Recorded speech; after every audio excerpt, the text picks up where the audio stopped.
For this week's conference, I chose to use a website that I've used often in my classroom to find practice games for my students. It's called Technology Rocks Seriously. It's a blog. The owner of the blog posts a lot of great different references to different websites that have great practice games for all grade levels, especially for primary grades.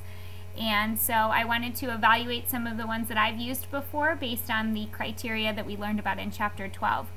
So the first one that I found was on a website called Litteractive.com. It's a game about beginning sounds, and it's called 9 Squares, and this is a great resource that I could use in my classroom. I teach kindergarten.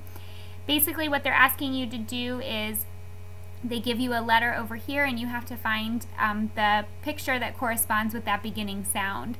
And it follows the modality principle very well. There's a lot of audio that's used to explain all of the different pictures. And it kind of goes along with the jobs that we're asking in class, putting that information to use, not just regurgitating the information as they talked about in Chapter 12. I like that when you roll over a picture, it will say the name of the picture. Penguin. So that you can follow along with what it is if you need the extra Owl. practice. When you click on the right answer, Well done. Owl. Begins with O. Click on P. I like that it not only tells you that it's the correct answer, but it reinforces the beginning sound, which I think is really important for kindergarten students. If you get the wrong answer, for example, if I was to say that hat begins with the P sound. That's not right. Hat. Begins with H. Can you click on the picture that begins with the letter? And again, I really like that it reinforces what you did wrong. So rather than just saying, no, that's not right, it kind of emphasizes the beginning sound again that you're looking for, as well as the beginning sound that you clicked on. So it helps to reinforce the practice with the kids. I think that this is a great website to use with my kindergartners. Another website that I found was called JustKids.com, and this is a website that I might use at the end of the year when we're working on making change and counting money. And this is a good example for a practice website, but there are some problems with it.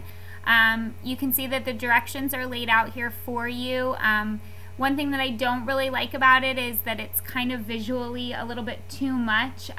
It doesn't really follow the contiguity principle so well. There's a lot of graphics, and the text isn't so apparent as to what it's asking you to do. I think especially when you're working with young children, it might be more helpful to have this text read rather than just being on the page. And of course there's ads on the side, which isn't always that great. But it is good in the sense that it's a real life situation. They have to make change. You can see down here it explains the situation.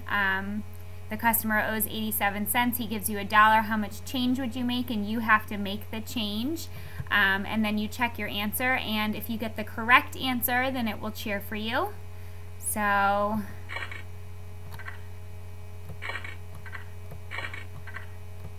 the kids can practice that. They check their answer. And you get a great job. If you get the wrong answer, so now I have 95 cents and he gives me $1, so I'll say I owe him 10 cents. And in this case it just says no, you're wrong. It doesn't really explain why. So I think an explanation there would have been a little bit helpful to make it better.